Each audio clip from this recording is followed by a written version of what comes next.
Professor, what's the importance of studying an old paper, an old book, studying something like that in these modern times? That's a good question. And let me answer a very delicate answer for that.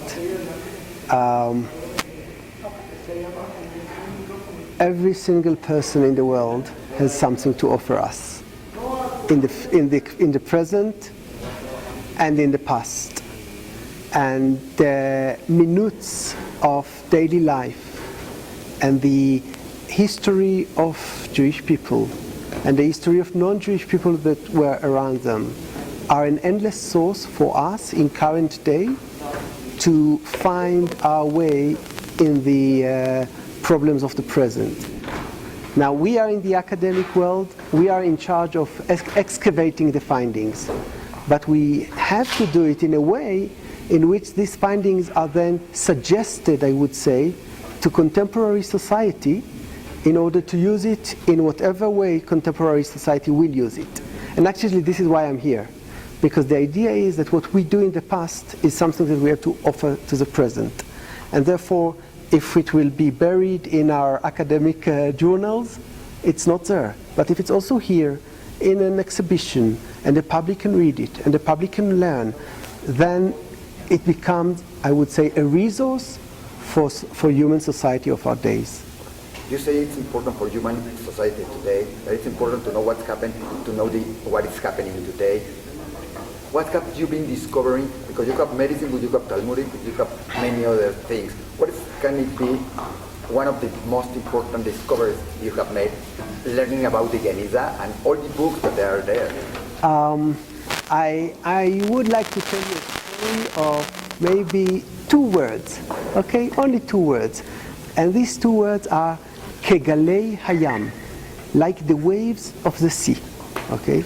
And in my specific project, we are dealing with lost midrashic traditions of the rabbis from the 5th century on that were used by Jews but for a certain reason disappeared. And one member of my team, Dr. Shana Sheikh, read one of these traditions, and the tradition described Rebecca, the biblical Rebecca, in her pregnancy and also in her constructions, during her birth. And it described the pain of Rebecca during her birth. And only a woman nowadays was able to see that the image returned because she was familiar with this image. And that was a part of the whole midrash that is another mutuality between Rebecca and Isaac. Abraham for not taking care very well of Jacob for not treating Rachel very well, and praising Rebecca and Isaac for their mutuality. And we need the ability to see it from almost, we can say, a feminist perspective today, and to see a certain Jewish tradition that shed light on a different perspective than the one that we would usually assign as the traditional, etc. It's not that I'm saying that all midrashic materials in the Geniza are of feminist values, but here and there we find traditions that may give us a slightly different perspective than the one we are familiar with, and therefore can become a part of contemporary perceptions. Let me give another example related to Jewish religious life, and on to something which is related to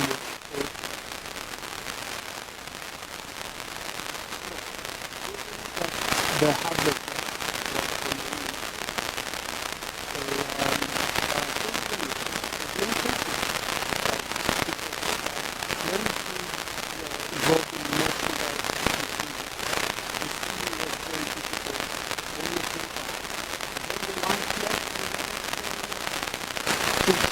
Neither married nor a widow, yes, because there's no proof that her husband died. And in the later you see how they find many halachic solutions, legal solutions for certain cases, which can even serve modern day. So that's another example. Now let us move to the whole world and to some historical perspective. Here in the area of the Geniza, which these two documents belong to, we can see here Maimonides' own handwrite of one of his medical books, and here in Arabic letter in the Geniza from the synagogue, another medical book, a very special one because it has like a kind of a index system that helps the doctor to get to the right prescription. Okay, my friend, my colleague, Ephraim Lev, who is working on medical materials, among very here you can see prescriptions, and there is one prescription in which a doctor wrote to his patient. And when you look at this prescription, you see something very interesting. The first line is written in Arabic, Bismillah ar-Rahman ar-Rahim, in the name of God, the mercy and the mercy. And then comes a prescription in Judeo-Arabic, Arabic in Hebrew, and then in the end, with the help of God. So I'm not taking a responsibility. Now, the same, and in another place, exactly the same text is found, and you see the same Arabic in the beginning, the same Arabic in the end, Nafi inshallah, and in the middle a prescription in Arabic letters. And when you look very, very carefully, you see that the beginning and the end belong to the same notebook. It was a doctor, probably a Jewish doctor, and he was treating Muslims and Jews. And when he was treating a Jewish patient, and he was sending him to a Jewish pharmacy, he could permit himself to write in Judeo-Arabic, in Hebrew letter. But if he was treating a Muslim patient, he wrote it in Arabic. So he had like a form. Sometimes he filled it up in Arabic, sometimes he filled it up in Judeo-Arabic. Because at that time, maybe Arab and Jews lived together, and they worked together in a country that now you will find it not together. Yeah, with no doubt the extent of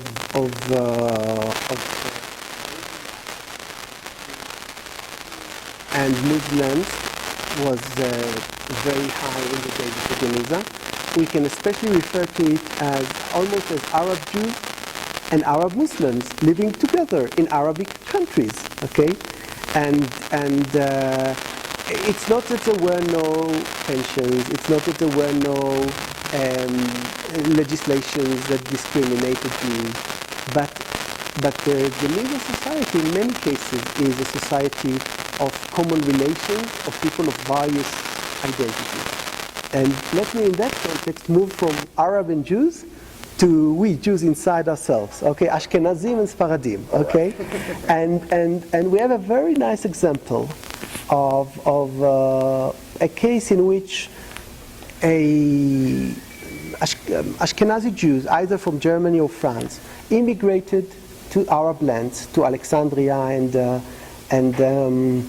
to Cairo, and at the beginning, we have here a letter that goes as such. I must tell you what happened today. 300 French rabbis, or something like that, arrived at our community. The rabbis, their sons, their children, their wives, their pupils, they all arrived here, and they are starving for bread as if we don't have enough bread at all. So here you see a Jewish community find it difficult to accept immigrants, Jewish immigrants of another origin. Okay? 5 years later, the same guy who wrote this letter wrote another letter. Today I heard in synagogue a poem. It was a beautiful poem, but it was Shavuot, so I couldn't write it down.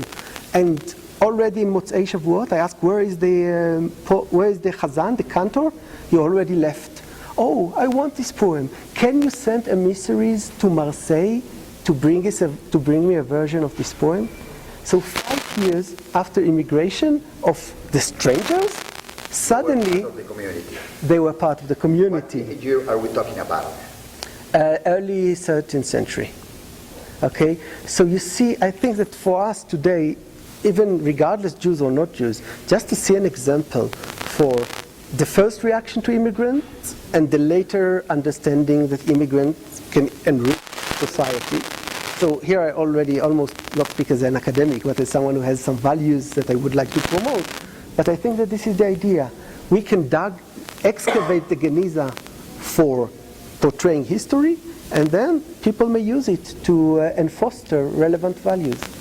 What happens when you find something in the Geniza or in these books and in the part of the Talmudic or halachic things that it doesn't go with what we live today, that we see today? It has happened because maybe you find there, like you told me, Sarah and Isaac and Abraham. What's happened there? Because many people will say, don't touch that because it's against what we are saying. It can happen, or it's everything like we have been told.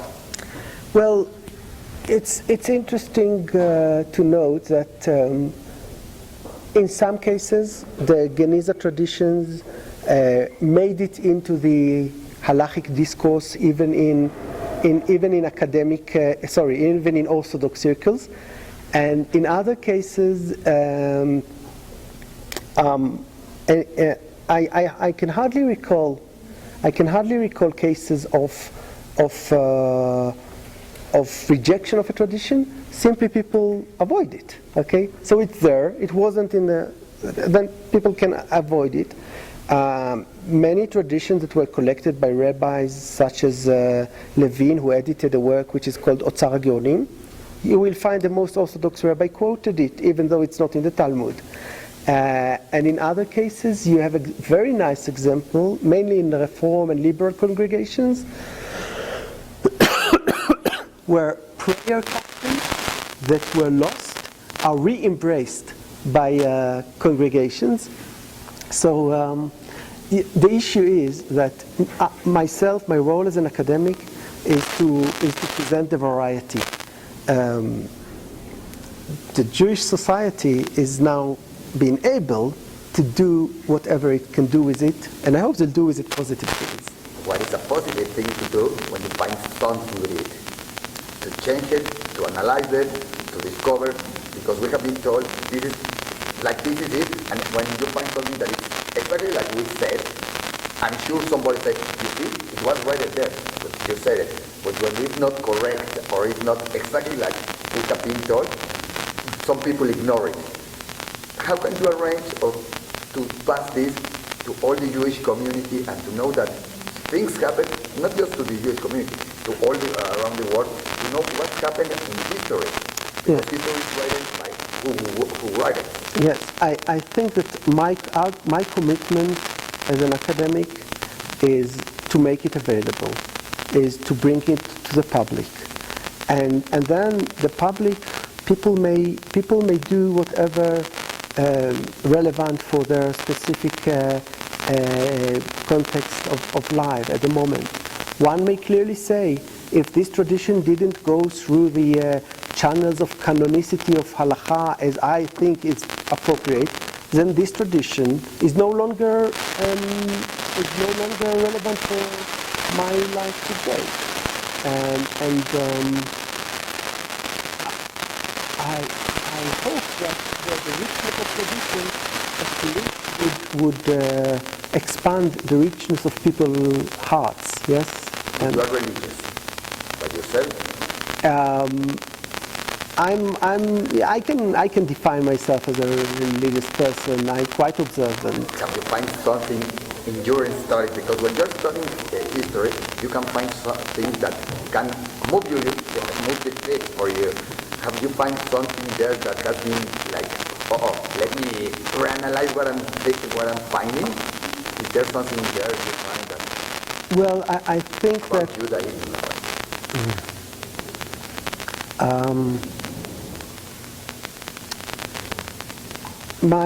My own perspective is that the materials that I dig as an academic in the Geniza are also sources for Torah study, and that and that observant people should take them sincerely and look at them and see what do they suggest for contemporary Jewish life.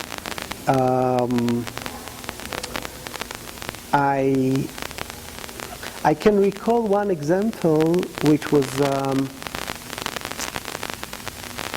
is there on the other side of the exhibition, and I'll present it on, I think, in the university this week, in which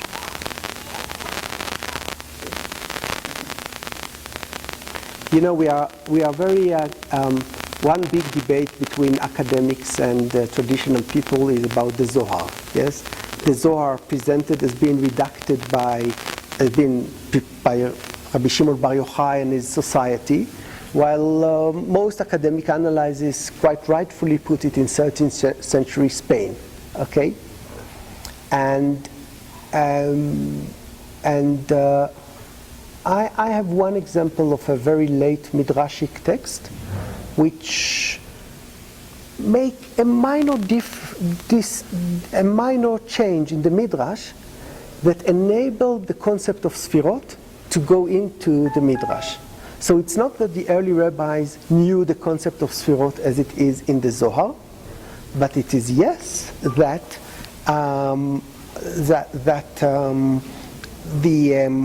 I would say almost evolution of the mystical tradition was taken care almost in the microbiology level.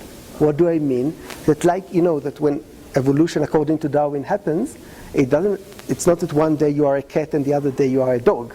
It is that a very minor hemoglobin is slightly changed, and that's it's evolution. So again, here, a very minor tradition is changed, and now the new tradition is acceptive. It can get the more mystical model of the Kabbalah to be born out of it.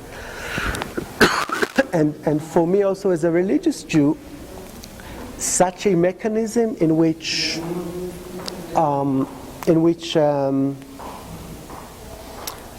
more lexical, technical, linguistic model of early Midrash suddenly is changed into a more mystical perspective is an important model. A model of playing between the lines of different religious, I would say, places. And finding one fragment in the Geniza that does that is also relevant for my own religious growth. Okay? So it's an interplay. It's very delicate. It's very... I know, it's a fine line between yes. the story and everything. And also to keep on being committed that even if my academic findings are enriching my religious world shouldn't dictate what I find in my academic search. When you started this study, or when you are doing this study, what is your objective and what do you expect to leave the world with these studies? I work in a specific field, and my current project main objective is to be able to put as much as possible more midrashic traditions available, and to tell the story of midrashic literature. But if we want to consider a bit of a wider objective, there are 300,000 Geniza fragments and more than 100 years of scholarly work, and the work is not done. Many fragments are available now on the internet, but they are not yet transcribed, and they are not yet listed, and you cannot find them in Google's search. So my real vision is to be able to do a kind of a global project of a crowdsourcing, of making many people sharing with this effort through very helpful computer software that would be also fun and educational, and to go to the day that wherever someone wants to find a Geniza fragment in an other subject, he can get it. Today, where can people find some of your discoveries or some of your stories? Where can they find it today? So let's refer to two issues. First, most Geniza fragments are now available on a Friedberg Geniza website, which is a website that we are using. It's not our project. Our research finding in Haifa are found in our website of the center, as well as our personal websites of the University of Haifa. What we are really hope to achieve is a situation in which the data that is now available in a very scholarly mode would be also available in a friendly way that is helpful for people who are not well versed in the study of the Geniza.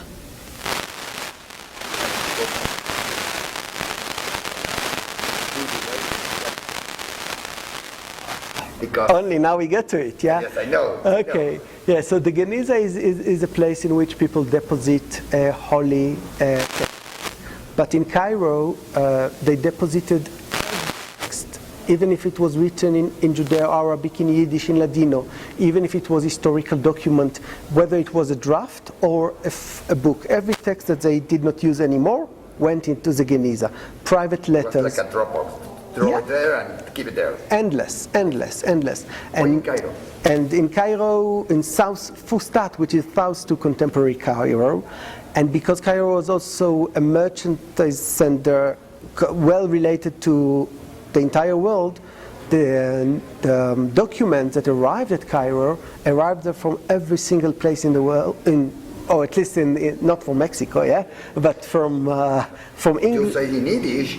From Europe up to India.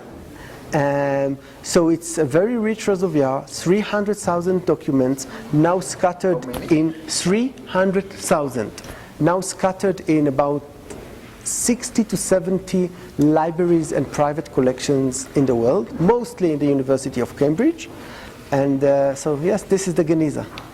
And you are just studying a part of this Geniza that it was in it.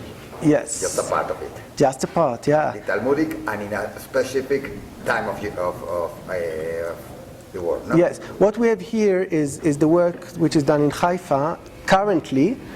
So there's a general explanation about the Geniza, and then the Midrash project, which is mainly Talmudic, and is my project. My colleague Ephraim Lev project about medical knowledge. Recently we hired a postdoc who is working on mystical traditions, and we hope to continue to and expand into more realms.